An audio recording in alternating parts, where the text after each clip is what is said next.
Hello, everyone. My name is Dennis-Simpson. Today is Monday, March the 25th, 2024, and I'm here at Shiloh Missionary Baptist Church with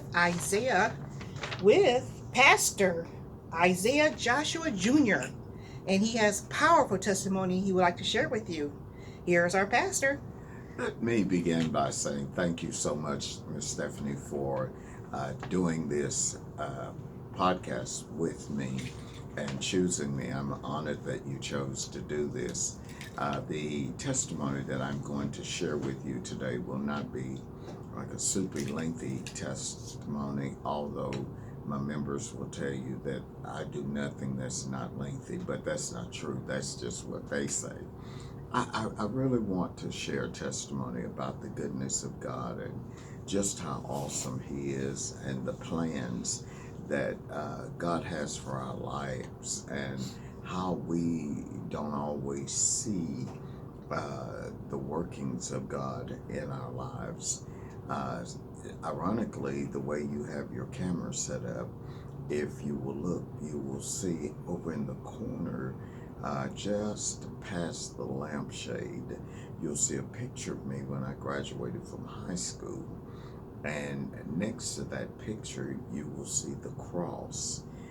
And the reason I have that cross there, and there are a couple of other crosses on that same wall that you can't see, but the reason I have that cross there and that everything in here has a lot of crosses is because it is the cross that has I've always trusted in and has brought me where I am today.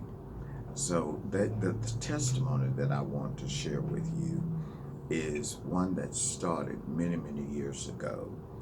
I am 73 years old. I grew up in Houston, Texas. And when I grew up in Houston, I grew up in a neighborhood that was known as or called the Bottom. And it was basically where the poorest of poor African American people lived. And that was where we basically all came together.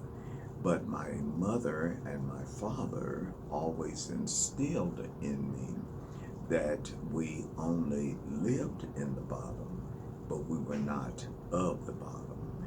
And at the time, I really did not understand what they were saying, but I came to understand what they were saying. So my mother and my father, when we were very small, my mother and father taught me some things.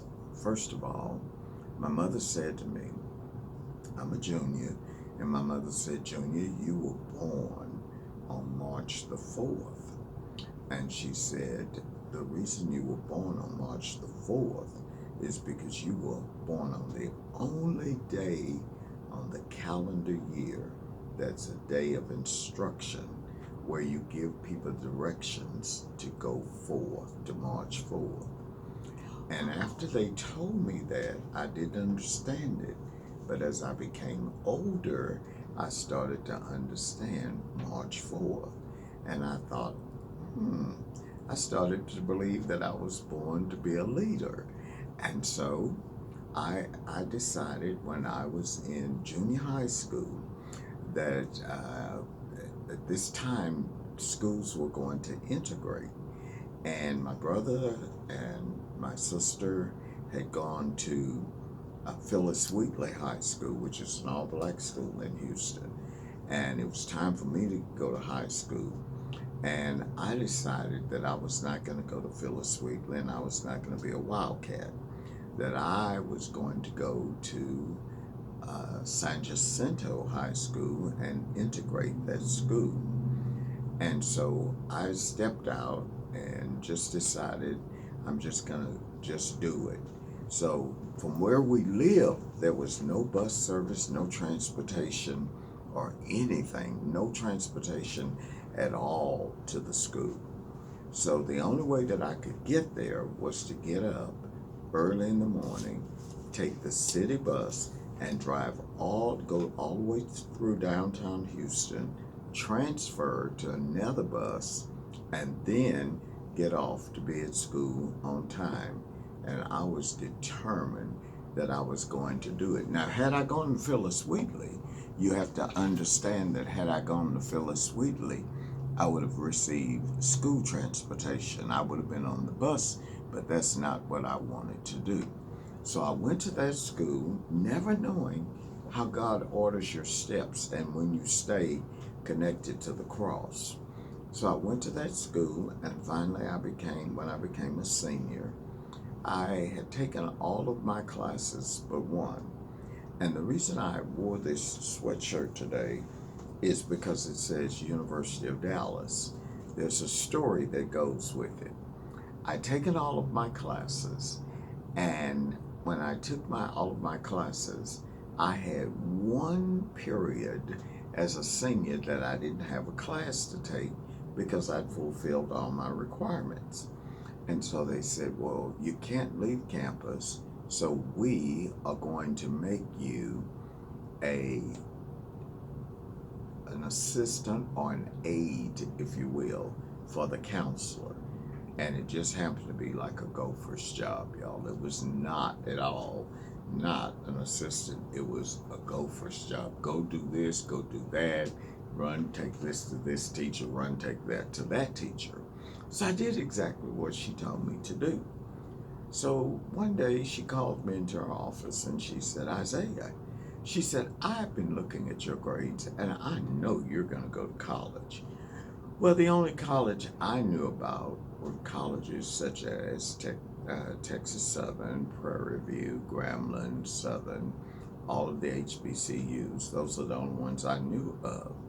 And she said, Isiah, she said, my family has connections with a private university in Irving, Texas, the University of Dallas. And you have to be at the very top of your class in order to get in. And she said, looking at your grades, you would qualify to get in. And so I took the paperwork home to my mom and dad, and they said, well, let us think about it. And then the next day she said, Isiah, I talked to my family, and if you apply, you wouldn't have to pay anything. So when I told my mom and dad that it would be free, they were like, you need to get in there and start filling out the papers. You should have had them filled out yesterday. But they didn't say that till they heard the word free. Okay, you know how we are. We heard the word free, and all of a sudden you need to fill out those papers. So I filled out the papers. I got them mailed in. And once I mailed them in and mailed the transcript in, 2 weeks later, I get a letter in the mailbox. And the letter said, congratulations on the outside. Well, back in the day, we didn't have cell phones. My mom and dad had just left home. I mean, just pulled out the driveway when the mailman came. I didn't know who to tell. I ran to the home phone, and when I say home phone, I'm not even talking about a cordless one. I'm talking about one that had the long cord that ran all the way across the floor. As a matter of fact, that's the cord that I got a whipping with one time. And so I ran all the way across the room, and the first person I called was my pastor. And I said, Pastor, you will not believe I just got an acceptance letter to the University of Dallas, and I don't have to pay to go. And he said, wow, that is awesome. That is awesome, Joshua. And so once my parents came home and I told them, they were very excited. And I ended up graduating from the University of Dallas. Well, if you know that I was an educator, then you will know that I did some student teaching. So I was student teaching there, and in the couple of days after I started student teaching, the principal of that school, Mr. Peeler, called me into his office, just watch God, and he said, oh, he said, the way you deal with these children, you don't raise your voice. He said, you're just so smooth with them, but they listen to you. And I thought, if you only knew what I told them inside the classroom before we walked outdoors, you would understand why they're so silent. but I didn't tell him that. He said, I would like to offer you a job when you graduate. I'm going to offer you a job. So I signed the contract, and I had a job instantly, just like that. And I ended up teaching there. Well, I taught there, but I decided I was going to move to a city that was somewhat away, and it took me on a very busy freeway, and I got tired of driving it. And so I decided I'm just going to go one day, and I'm just going to start riding around. And I started riding around, and I went down 121. And when I was going down 121, it changed into McDermott Street. And lo and behold, watch God again. I look up and I see this beautiful Mustang, and they have it lifted up in the air. And I'm thinking, oh man, that's a sharp car. So as I look at this Mustang, I look up at it, but just as I'm about to raise my head to look at it, the building next door to it said McKinney Independent School District. I said, wow, I wouldn't have to drive very far if I worked here. I walked in, and the minute I walked in, the man talked to me. He told me, he said, have a seat outside. He called my references in no time. He said, our board meeting is tonight. I'd like to hire you as a teacher, and I want you to go over and meet with a man named Pete Link and teach at Caldwell Middle School. So I did, and I ended up teaching there. And the principal there, Mr. Link, said to me, you need to finish your degree so that you can be a principal, because you could run a school. Well, let's look at God again. Just let's look at God. Now, looking behind my computer on that wall, look behind my computer. You'll see a picture of me in the middle of a gold frame. Above it is that school. Now let's act as though that's a clock. So at 1 o'clock, I am now moved to be an administrator of McKinney High School. I stay there for a period of time, and then I'm asked to be the principal at Slaughter School, but it was a junior high, and I needed to convert it to an intermediate school, 4th, 5th, and 6th.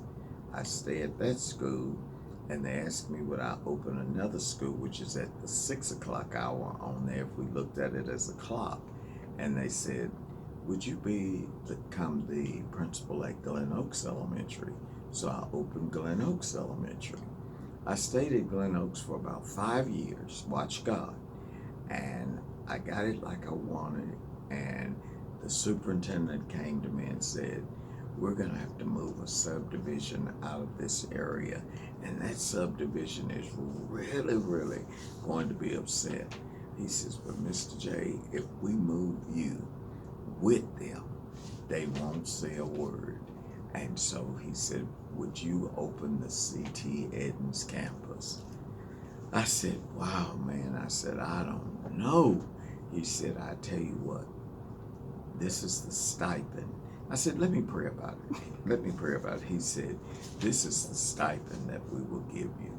When he told me what the stipend was, I said, man, God answers prayers quickly.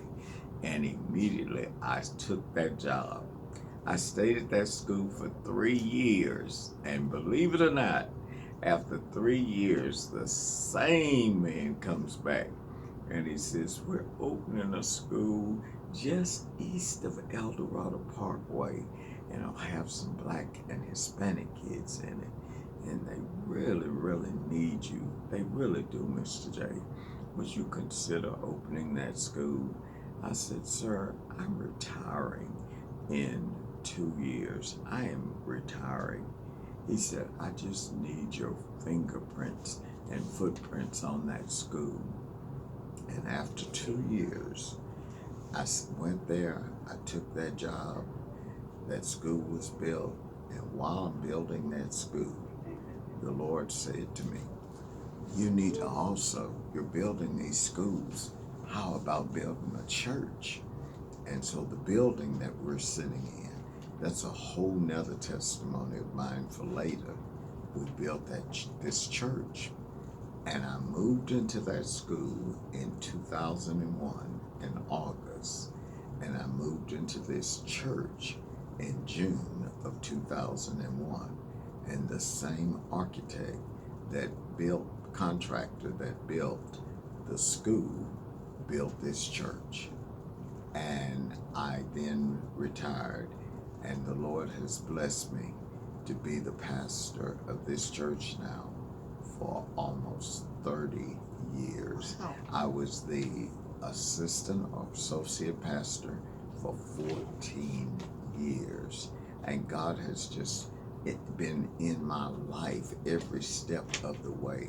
I wish I could say that I've been like the perfect person, I'd lived the perfect life. Such would not be the truth. So I must be honest and say that I've had some highs and some lows. Been some times that I've disappointed him and I've let him down, but I thank God that he's been a God of a